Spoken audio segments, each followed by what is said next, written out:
Mari kita berdoa. Bapa Sorgawi, Bapa yang kami sembah dalam nama anak-Mu Tuhan Yesus, sungguh kami sangat bersyukur, berterima kasih kepadamu Bapa untuk segala kasih kebaikan kemurahan Tuhan yang masih Tuhan nyatakan kepada kami sampai dengan pagi hari ini, di mana kami boleh tidur dengan tenang, bangun dengan selamat pada pagi hari ini tanpa kekurangan suatu apapun. Itu semua karena kebaikan kemurahan Tuhan. Sebelum kami memulai aktivitas kami, izinkan kami untuk bersekutu dengan Tuhan, berdoa, memuji muliakan nama Tuhan, dan mendengarkan kebenaran firman Tuhan melalui channel YouTube ini. Berbicara bagi kami Tuhan, nyatakan kuasa-Mu, nyatakan isi hati-Mu, karena kami telah siap untuk mendengarkan kebenaran firman Tuhan. Dalam nama Yesus kami berdoa, amin. Shalom ibu bapak saudara terkasih dalam nama Tuhan kita Yesus. Semangat pagi. Bertemu kembali di channel Rionando Butar-Butar dalam khotbah 5 menit aja toko 5 untuk renungan harian. Renungan pada hari ini saya ambil dari kitab Titus pasal yang kedua ayat yang ke-11. Demikian kesaksian firman Tuhan. Karena kasih karunia Allah yang menyelamatkan semua manusia sudah nyata. Kasih karunia Allah yang menyelamatkan.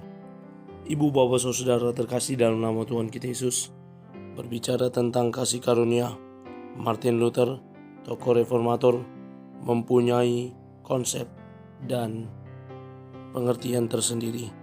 Keselamatan sepenuhnya adalah pemberian dari anugerah Allah, sola gratia, melalui Kristus yang diterima oleh iman, sola fide.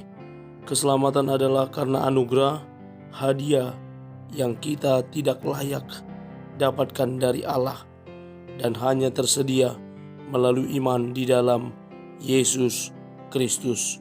Dan semua itu tercatat dan dipaparkan dalam Alkitab sola scriptura. Ibu bapak saudara, apa yang dikatakan oleh Titus dalam nats ini terkait kasih karunia Allah yang telah menyelamatkan, bahwa Allah yang berinisiatif memberikan keselamatan kepada kita melalui kedatangan putranya Yesus Kristus ke dunia.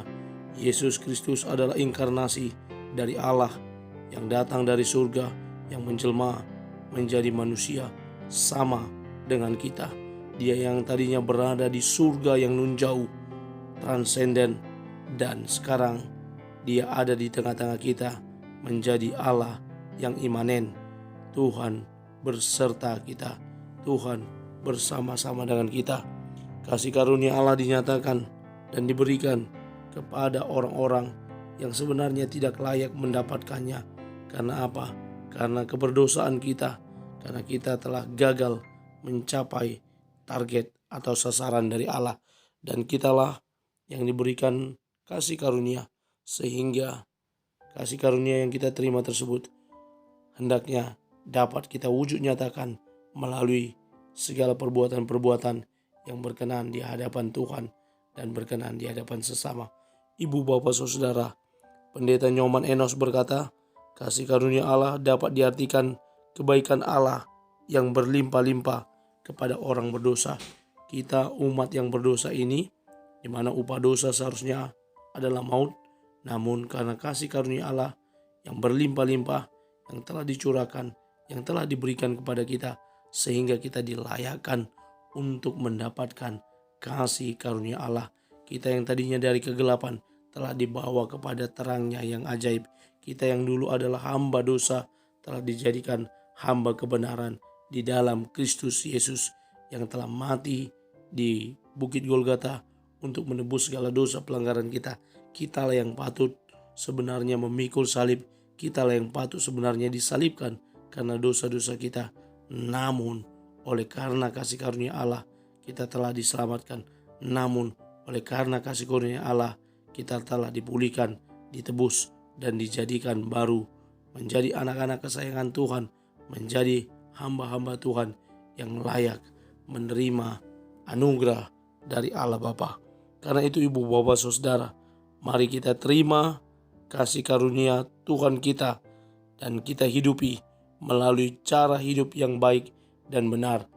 Implementasi yang tepat dari kasih karunia yang telah kita terima adalah, yang pertama, kita juga mengimplementasikan melalui kesaksian hidup yang menyampaikan Injil kebenaran Allah kepada orang-orang agar mereka juga boleh menerima kasih karunia Allah, agar mereka juga boleh menerima kabar baik, yakni Injil, di mana Allah mengasihi manusia dan memberikan kasih karunia-Nya kepada siapa saja yang mau menerima Kristus sebagai Tuhan dan Juru Selamat hidupnya.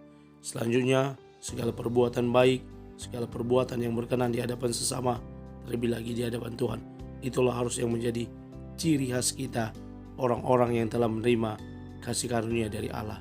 Amin. Kita bersatu dalam doa. Terima kasih Bapa untuk firman-Mu yang telah kami dengarkan pada pagi hari ini.